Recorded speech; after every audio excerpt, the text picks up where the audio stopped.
Spin is being brought to you by St. Clair Health, expert care from people who care. Hello, today we are here at the Outreach Teen and Family Services Office. I'm Sarah Grimmenstein. I'm Madeline and Sarah. And I'm Amelia Carey. Amelia is our guest here. She is another member of the Youth Advocacy Committee, and she will be our guest on this episode. So this episode is really about getting to know the members, getting to know the hosts, and Amelia. Okay, so fast five. All right, let's do this. Coffee or tea? I'm a tea person. I'm a tea person. Okay, coffee. Coffee. All right. Cats or dogs? Dogs. Cats. No, dogs. Dogs. Cats. I like cats. Sorry. And age. So I'm 19. I'm 17. And I'm 15. Favorite color? Blue. Pink. Purple. Oh. And why did you join this committee? So I joined this committee because I have a bit of a passion for helping people. I'm kind of the therapist in the friend group, if you'd like to call it, mainly just because I like making people happy. I like cracking jokes. I'm kind of that type of person in my friend groups, and I wanted to join and spread the message and awareness about mental health. I'm kind of the same with you on this one. I just have always had a passion for making sure people feel okay and that they feel like it's okay to talk about your feelings with me. And I feel like with this Youth Advocacy Committee, I can really reach out and help more people. Yeah, I definitely agree. And for me, I'm looking forward to, just being myself, being honest, hopefully getting to share my experience and helping others is really important to me because I could have used the help myself. And I'm definitely excited to be on this podcast. I've always wanted to be on a podcast before, and I'm really happy that I get to do it with the Youth Advocacy Committee members. And so, I'm really looking forward to this. We would like to thank St. Clair Health for being our annual sponsor. At St. Clair Health, we're always improving, building on our commitment to face the challenges of today, making an impact on the communities we serve so we can be stronger together. St. Clair Health, expert care from people who care. Okay, so let's talk about how we learned about outreach and became involved with the Youth Advocacy Committee. Do you want to start, Sarah? Yeah, of course. So my school counselor actually contacted me. He emailed me.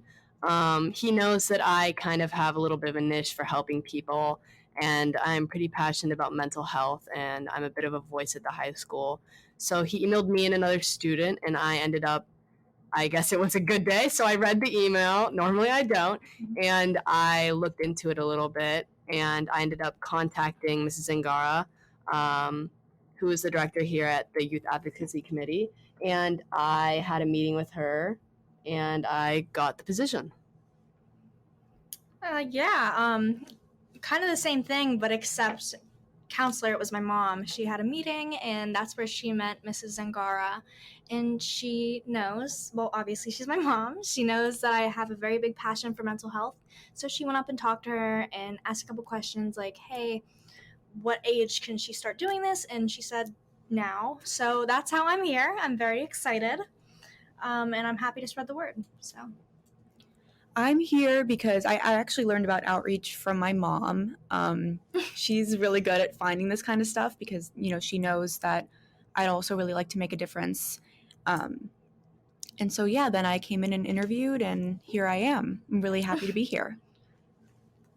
So next, what would you like to get out of your experience as a YAC member? Right now, I'm almost looking to learn. I know from committees, there's a lot of people from different backgrounds with who live different lives. And not only do I think I could grow from this committee and the people around me, but to come together and help spread the word. Yeah, just spreading the word. I have had my fair share of not the best mental health. I know how it feels, and I know how it feels to feel like you can't talk about it, and that stigma is absolutely in no way okay, and that it needs to go, and it needs to go ASAP. And that's why we're here. That's why I'm here, because you should be okay to talk about your feelings whenever you need to. That shouldn't be something that you should be embarrassed about, and I think a lot of people need to understand that. Yeah, I definitely agree. I think being here, I'd just like to meet other people my age who have, gone through or are passionate about, helping kids who struggle with mental health. And for me, I would, like Sarah said, I'd really like to just learn, suck in as much information as I can, and really just be a resource and be a friend to those who need one. Well said. Absolutely. Thank you. I would like to pause and thank St. Clair Health for their generosity by sponsoring in the first season of Teens Tap In. At St. Clair Health, we're always improving, building on our commitment to face the challenges of today, making an impact on the communities we serve so we can be stronger together. By creating reliable resources that recognize all of our neighbors, with access to the highest quality healthcare, advanced care close to home, and a shared humanity that delivers on our joint vision to create a healthier community for all. St. Clair Health, expert care from people who care. Okay, in your opinion, what is the most important work outreach performs for the community? Most definitely, in my opinion, I think it's the emphasis that we have on speaking out about stuff. I really do see the involvement that we have in the communities around us, which I think is really valuable, not only as a business, but also as just an affordable way to talk about your problems as at any age, really. I really do value that a lot. Yeah, I completely agree with Sarah. Just valuing like the hold that we have on where we are and where we serve. We're doing great already, and I know that we can do so much more. And I'm so excited to see that what we're doing already has made such a difference. Getting ready for the next step to make it even a bigger difference is just something that is so great to think about, and I'm very excited. Yeah, for me, I'd say the most important work is, like we talked about earlier today, just it being that that one-stop shop of education, counseling, support, like just everything you need that you can get from one place. I think it makes this place really accessible and is a unique way to help our community. And I'm just really happy that we do get to just spread. I think it's so important how motivated outreach is to spread this message to the community and to make it known that everyone can be struggling with this and you're not alone. So, yeah. What would you tell a peer who's considering becoming involved with outreach? First and foremost, I would definitely educate them on what outreach is about, what our message is, what our goal is, because coming into that, that's something that I think you need to know and make sure that you really do value that and you have a passion for that and you're willing to make sacrifices to spread the word and the message of outreach and the Youth Advocacy Committee. Yeah, I'd definitely tell my friend to absolutely go for it. If that's really what you're passionate about, you should absolutely be a part of this team and this committee and just be with us, because I know that there's probably people listening to this that are like, maybe I should join.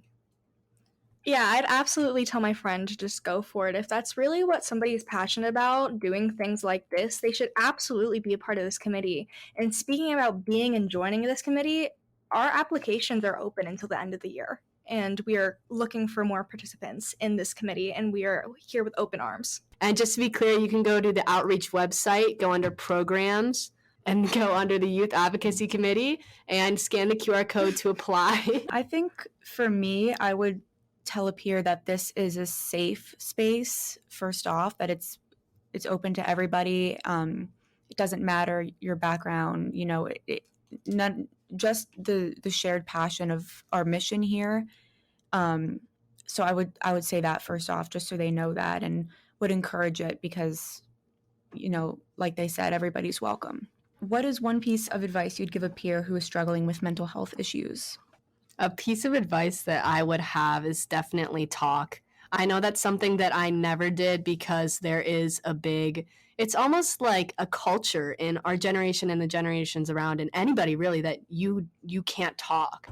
that you shouldn't talk, that talking is weak, or that there's nowhere for you to talk. There's nobody to talk to. There is always somebody to talk to. And I would say talking is probably the best thing that you can do for yourself. It's the best medication for stuff like that. Whether it's a friend, a parent, a teacher, anybody, get it off your chest. Yeah, absolutely. Just talk to someone. And I know that there's some people that don't think that there's anybody there that wants to listen. I promise you that there's always one person that's going to want to listen to what you have to say and that cares about you. And that you should never have to feel like you're silenced and you can't talk to anybody, because I promise that is not the case. I would definitely agree with that. Talking, really reaching out to anyone that you feel comfortable with. But if there isn't anyone that you feel comfortable talking to, which I know that can sometimes be the case, I would definitely recommend just looking for resources online, looking at outreach's resources, because, finding coping skills, really anything that you can do to strengthen yourself while you're still, looking for those people to talk to. However, I will add that if you are actually in an immediate crisis and you are seeking help, or you're trying to seek help, please urge and call 988. They are there for you 24/7, 7 days a week. They will answer that call and they will get you the help that you need. Where do you see yourself in 5 years? I guess, do you want to start with this one? Sure, I'll start. So I actually want to be a physical therapist.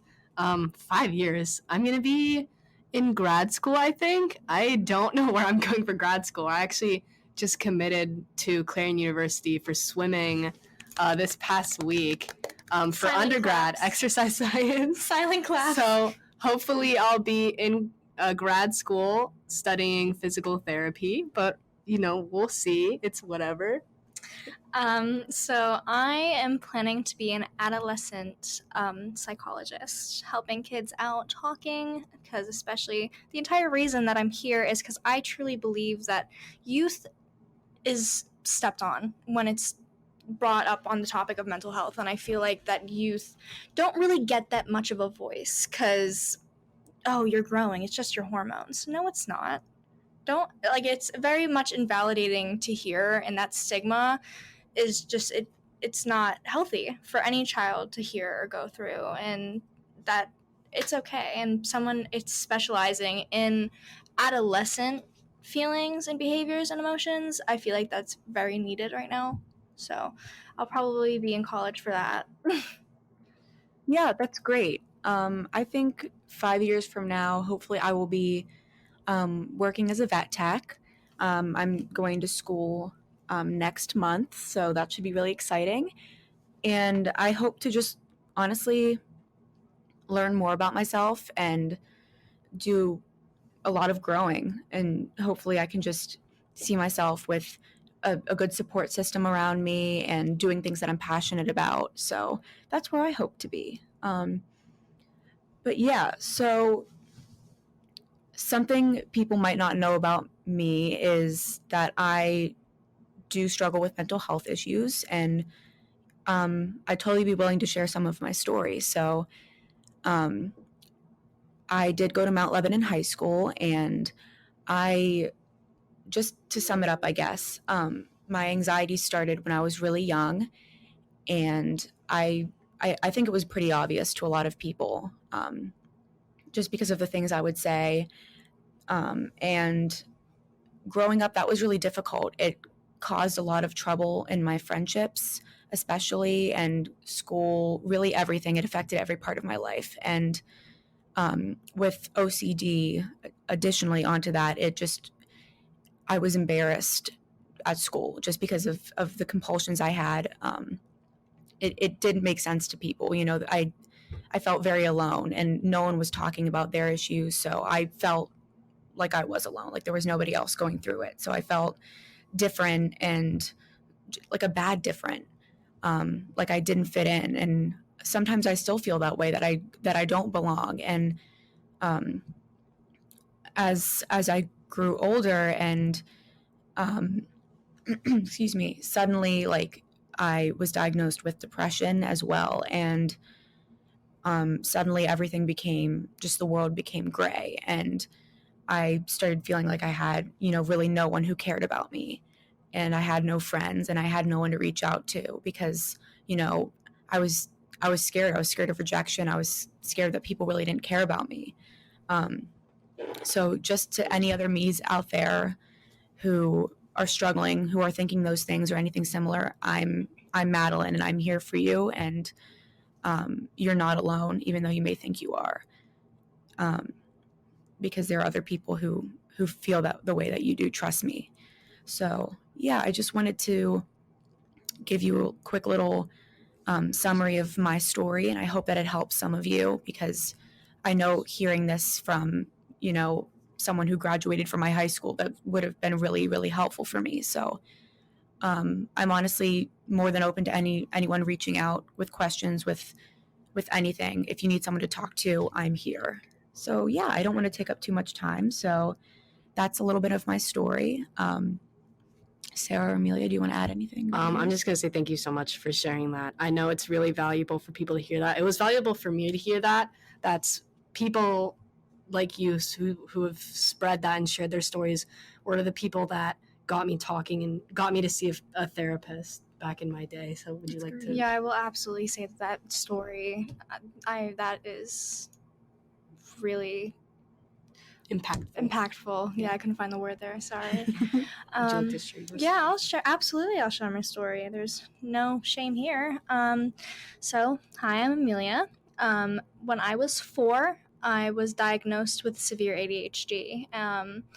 I was in therapy also since I was 4 for that ADHD, and constantly bouncing off the walls.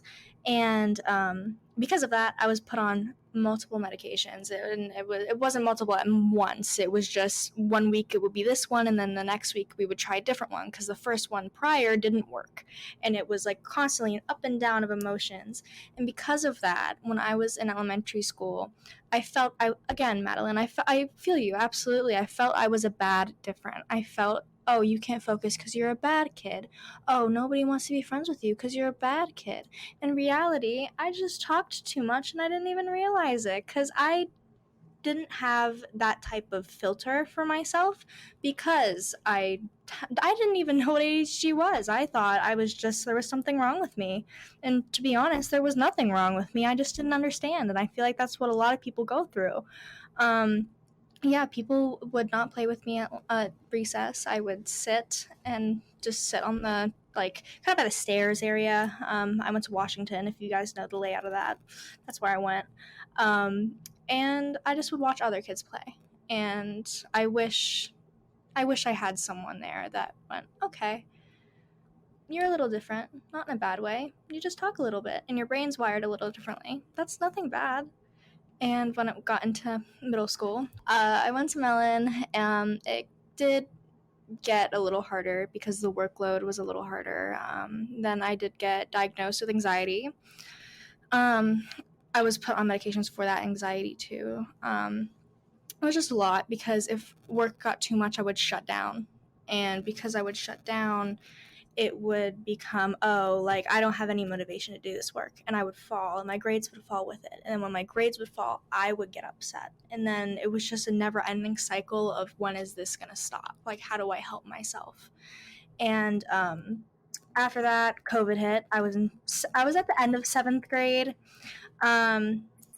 Finished that on Google Classroom. And then the full year of 8th grade is when I really hit rock bottom. All of my grades were E's, maybe seen one class.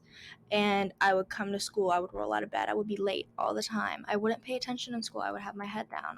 I just felt I was depressed. And I knew I was depressed. My mom knew. She took me to the doctor. I was diagnosed. That's when it got really, really tough. I just didn't have any motivation anymore, and I started getting those thoughts that no one cared, and no one was there for me, and no one would care if I left. They wouldn't even notice. They would go on with their day like they had been when I was there. And I want to tell you right now that that is absolutely not the case. When I brought that up to my mother, I have never seen her so concerned. You might not see it because you're in that haze of grim sadness and just feeling worthless. But I promise you, depression puts that mask over your eyes, but I promise you that there are people that care. I absolutely promise you. And that there's someone there that wants to listen. So that's my story. Thank you for sharing that. Yeah. Mine's pretty short, so I'll just share mine. I'm Sarah. I've never been diagnosed with anything in terms of, mental health or anything. I've struggled, and I think that's a normal thing, but I would say don't take that lightly because, you know, people in my life would say, "Oh, it's normal, it's fine, don't talk." Like everyone goes through that, and it got worse and worse. Just inconveniences in my life that, like, I lost my grandma when I was, oh gosh, I was like 13, and one of my friends from school tragically passed away the summer of my sophomore year in a train accident. And rather than being sad, I just kind of took that and used it to inspire me. Never have I swam so fast in my life. I kind of used it for the better and changed myself after that. I'm also an extrovert, so my personality heavily depends on the affection or validation I get from others, speaking to others, whether it be positive or negative, literally just saying a word to others. All I'm going to say is, even if you aren't struggling, even if you go to the doctors and you do that little survey at the doctors and they say, hey, you're showing minor signs of depression. Would you like to talk about that? Always say yes. Never say no. There's never an excuse to say no. You have people want to talk to you, and you need to talk. And that's really what helped me get out of that. And that was my medicine in a way. Sarah, I really, really Yeah. appreciate you telling your story. And I think something that I wanted to mention is, those of you listening out there, even if you don't have an official diagnosis of a mental health disorder, anything like that, all of us have our problems that we go through. So please, we welcome you with open arms. You don't have to have a diagnosis to be valid, Absolutely. to have your voice heard. Absolutely. I agree. So, yeah, Sarah, I really enjoyed, I loved not that hearing you that. went through all of Thank that, you. but thank you for I love sharing. knowing that you're okay with sharing that with us. Thank you. Yeah, so Same important. goes with you. Thank you. Lastly, this podcast would not be possible without the support of St. Clair Health. Please listen in to the following ad. At St. Clair Health, we're always improving, building on our commitment to face the challenges of today, making an impact on the communities we serve, so we can be stronger together. St. Clair Health, expert care from people who care. Thank you so much to all of our listeners for your support. We really do appreciate it. The next episode will be Pressure with Outreach's new clinical director. Thank you so much for listening again. Thank you, guys.